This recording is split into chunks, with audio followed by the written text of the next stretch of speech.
I gotta ask you guys this question: what's gonna happen with the Toronto Maple Leafs and the Edmonton Oilers here? Because this is it feels like all is right in the world now that Toronto is officially And eliminated. Edmonton, no Canadian team.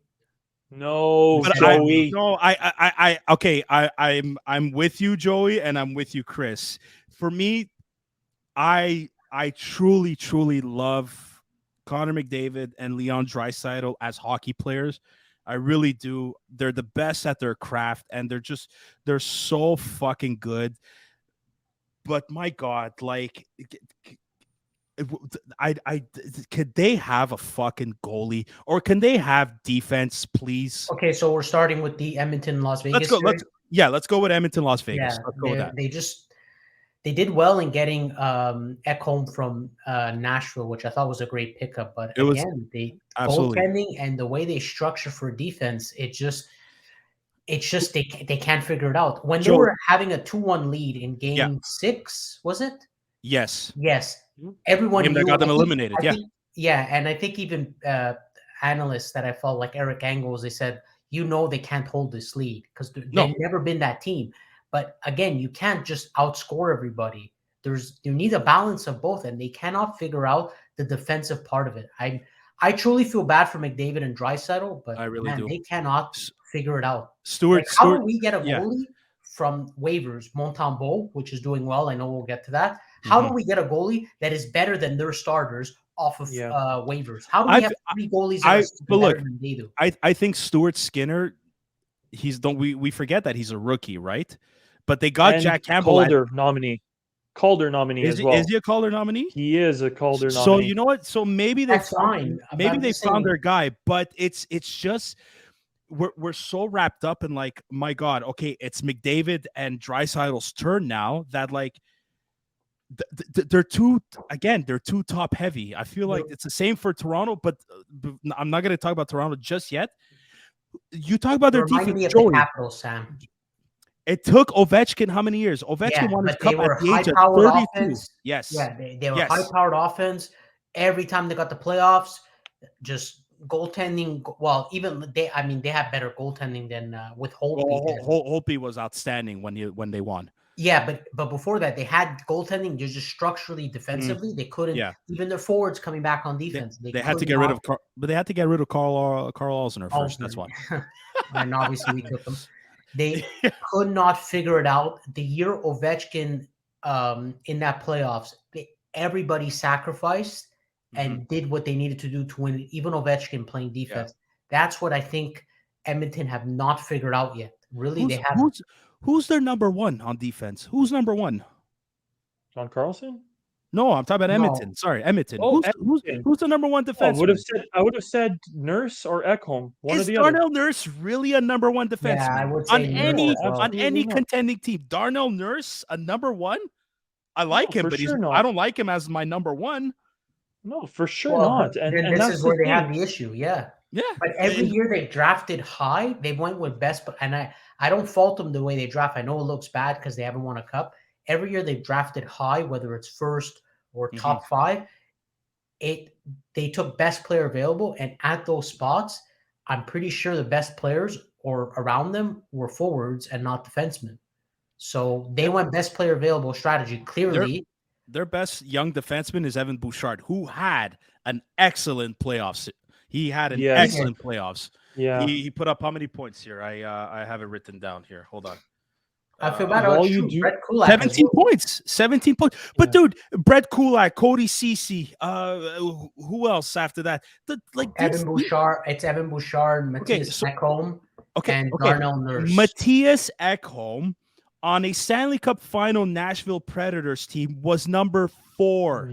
Yeah, he was playing second line for Edmonton. I think first was Cody Ceci and Darnell Nurse. But dude, when they got him, like you have Nurse, Bouchard, and Ekholm, but like Ekholm, Bouchard, Nurse, they're all 3 of them were acting as like 1, 2, 3. They're trying to do a bit like the Weber, Sherratt, and Petrie, like the Canadians did. But it's just like, no, Matthias Ekholm is a number 4. Evan Bouchard, maybe a number 2, a number 3. Fine. He improved his game. Excellent for him. I always liked Evan Bouchard. 17 points, by the way. Darnell Nurse, I'm sorry, he's another. He could be like a Ben Sherratt with maybe a bit more offensive upside. Yeah. Maybe. Look, Edmonton was missing another defenseman. I'm going to throw out a name before we get to that series, and we're not done. Like, I really want to say something else about one or two other things about this series, but they were missing a guy like Radko Gudas or somebody to shut down, to fucking shut down, to play physical, to be a little bit more intimidating on the back end. Edmonton, they were talking about it. How nice would it have been for them to have a guy like Edmondson playing for them? They missed exactly that type of fucking player to shut down and to close down the game when the time came. I'm sorry to say, against Stuart Skinner, I wish you the best of luck, because I really want to see Edmonton competing for the years to come. But they need a goalie now, because they have the offensive, like, two offensive gods on their team that they could compete with just as soon as. Like, you want to develop Stuart Skinner, perfectly fine, but look what Bob Bobrovsky is doing for fucking Florida. If Edmonton had a better goalie this playoffs, they would have already been through to that third round. Vegas is not getting through. You put a healthy carry price on this Edmonton roster right now. They're already planning the Cup parade potentially. It's so funny, and this is where I'll give credit to Vegas. Vegas been around, what, it's their 6th year. And they're already they missed the playoffs, I think, once or twice. Once. Yeah. They missed the playoffs, and they've been to 2 cup finals, I think. Yeah. Or no, one cup final. One cup final. And 2 conference final. I have to say this though, but no, 2 conference finals. Yeah, 2 conference finals. This one then against the Canadians. Yeah. But no, that's Vegas, 3. 3. That makes it 3. This is their third. This is their third. Oh yeah, if you include their Stanley Cup finals, yeah, that's pretty good. Yeah. That's pretty fantastic. Good. How is it they acquire guys like Eichel, Mark Stone, and Pietrangelo, and meanwhile here we're fucking because their first. Well, they're an attractive place in Vegas, but their first year they impressed everybody by making the Stanley Cup finals in their first year. Yeah. So it's easier. People wanted to go there thinking, they can do something, and they grabbed the opportunity. Stone, even Pacioretty, which I know he got traded and he's with Carolina, but he's hurt. He's out for the year, right? Hey, did you remember that Phil Kessel is still on Vegas? Yes. He's not even playing. That's crazy. Win a ring. He got 2 rings, but like, I want to say this: Vegas is happy, like a guy like Marchessault finally woke up. Yeah, of course. They needed their depth players to finally wake up, and they did. Because Jack Eichel, he's playing amazing. He's doing awesome. Joe, I know. I don't want to throw that in your face, but I kind of had to. No, it's Mark fine. Stone, you'll always get a good performance out of Mark Stone. Chandler Stevenson has really stepped it up, and then like a guy like Riley Smith is there. Then you have William Carrier, who's a fucking horse. Carlson too. William Carlson. Imagine your centers: Eichel, Carlson, Stevenson. Oh my god! That's it. And their defense is amazing with Pietrangelo and Shea Theodore. Alec Martinez, McNabb. They're in a good spot. Anton Hill. They built well. They did it smart. They really did. Smartly. They were so opportunistic. They got Eichel. They got Stone. Yep. It's incredible. That's why I was so mad. I know you said you don't want to throw in my face. It's fine. No, I didn't. But like, you have to mention Jack Eichel. Like, it was such an opportunity. We're not going to make this about it. I just wanted to state that it was such an opportunity for Montreal. I cannot believe they passed up on it on a number 1 center, and you had no more worries for a long time. But anyways. Yeah, it's the one thing I want to say about Pietrangelo though. Like, I love the guy, but I didn't like the slash he gave to Draisaitl.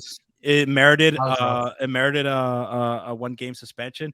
But there's something I want to point out about that. Like, that's intent to injure, not Jacob Trouba hit on Timo Meier. Okay, people, get that through your heads. Yeah, the one last, agree with that 100%. One last person I wanted to mention way earlier. Disappointment for Edmonton in comparison to other playoff years. Zach Hyman. That guy was an X factor. So many times he let that team down this year. I'm sorry, but it sucks. No good. No bueno. Here, just breaking news. Carolina's now leading 1-0 with 11.1 seconds left in the first period. And Seth Jarvis, who's just outstanding. The whole Player. defensive core is outstanding. It always has been. But Seth Jarvis, the forward, like he's outstanding. He's outstanding. Yeah, Seth Jarvis forward is just Carolina's D is just. Well, we're gonna get to that, but like, okay, the Maple Leafs, like we gotta talk about these jokes here. They just suck.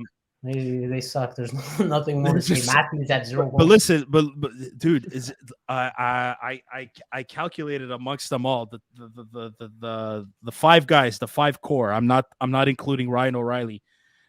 Like in 5 games, Matthews only 2 points, Marner 3, Nylander 3, Tavares 1.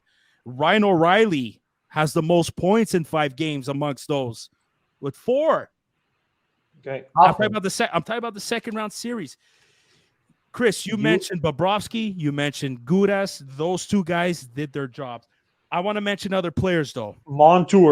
Brandon Montour was fucking amazing. Since when is he like the second coming of fucking Bobby Orr all of a sudden? He's a good player. He's always been a good player. He's thinking like, you probably heard us be like, yeah, Lane Hudson, whatever. Sam, like, remember last year I was so excited. I wanted Florida to win and they lost in the second round because they had such exciting players. Dude, this year they made the change. Yeah, they made the change with Huberdeau to Kachuk, and it's if you're Jonathan Huberdeau right now, are you not freaking out? I mean, he didn't show up, and Kachuk is. If you're weaker, are you not freaking? Well, dude, if I was Jonathan Huberdeau, I'd be. Yeah, but he was part of the problem. Oh, come on, really? Sam, in the playoffs, he did not. I watched every game of Florida last year. You might be right. Not show up that second round. Okay, but. Look, Jonathan Huberdeau aside, imagine going from Florida to Calgary in the freezing cold. Like that must absolutely suck double. But the one thing, the one player, and this was like poetic, Connor Verhaeghe, the guy. Awesome. Carter. Okay, I'm sorry. I apologize, but Chris, you want to? Okay, Chris, put a pin on that. Drafted by Toronto. Yeah. Chris, you know. So, Chris, at the beginning of the episode, you know how I was talking about my captain that she retired. Yes. Okay. Well, she worked in Toronto Fire Department. She worked with Carter Verhaeghe's dad. Oh no shit. Yeah. I'm serious. So a few times, not to get sidetracked, but a few times we were watching the Florida Toronto games at work. She's like, "Hey, Verhaeghe, is that like?" She knows the name Verhaeghe, and she's like, "Is he from Toronto?" I'm like, "Yeah." She's like, "Oh my god!" She's like, "I think I might have worked with his dad." There's a Verhaeghe that has a son in the NHL, and it turned out to be Carter Verhaeghe. Wow. Okay. But I'm glad you mentioned his name. We got to throw in the names like Reinhardt. We got to throw in the names like Bennett out there too. Nick Cousins, Montreal Canadiens legend, Nick Cousins. Like, no, but these are role players. Barkov. Not a role player, but I just have to mention him. My favorite. Look. For sure, Barkov and Matthew Tkachuk, they're the top 2 guys. They're the top dogs of the team. But then you have the role players, like you have like Verhaeghe, like Bennett, Duclair. Oh my god, I didn't even mention Duclair. Toronto doesn't have that. They're again top heavy with 4 or 5 guys that are supposed to that have to provide the same role. That's why it doesn't work. And their defense, aside from Morgan Rielly, who is probably the only player in Toronto I respect. I actually like Morgan Rielly. I like Mitch Marner too. I like Marner. I actually like Marner. But other than that, like if you're relying on if Morgan Rielly is almost your best player, yeah, there's a problem. There's a fucking problem. Blow it up. Trade Marner to Montreal and blow it up. Oh my god! I know. No. Listen. This is my shine. Chris's time to shine right over here. Let's go. No. Listen, like Brucey's time to shine when in the longest yard. That's how I'm feeling. Yeah. I'm about to criticize professional athletes when I could probably barely keep up with them skating. So just bear with me over here. Look, Morgan Rielly, I'll start off by extending an olive branch, as we'd like to say, and saying Morgan Rielly seriously, I've seen that player's development over the years. Watching Toronto lose has been great, but I have to say, in the process of watching them lose, there has been, like, Morgan Riley has been able to up his game every single year, and he had a hell of a fucking playoff. So tip my hat to you, Morgan. But on the side of, you started off this segment of the podcast saying, what does Edmonton do? What does Toronto do? Edmonton gets a goalie. Edmonton beefs up on defense. I think they go the distance. They might even win the cup. Okay. Toronto, you go back, especially the game 4, the one game that Toronto actually won. Yeah. At the end of the game, they go in. I don't know if it was Sam Bennett or who it was that went in. They absolutely destroyed Morgan Riley. I think it was Gudas that came. I think who was that? Gudas delivered a hit, but I don't know if it was up against Morgan Riley. No, Gudas was in the middle of the game, but I'm talking about at the end of the game when you see Mitch Marner getting punched by Matthew Tkachuk. There were teammates. In the OHL, teammates, whatever it is, I look at those players, and I'm gonna go back and say this, and this is why Toronto, like, I have no respect for Toronto. I don't see anything in them. I don't see any character. They don't command respect. You see the Boston Bruins, even though it doesn't merit a fight, if the players think that their guy got, hit hard or something like that, they fucking respond and, like, you hit our guy hard, you're going to be hurting too. Like, our guy's hurting, you're going to hurt. We're going to fucking take it to you. Yeah. Toronto, you have fucking Austin Matthews laughing like the fucking idiot that he is.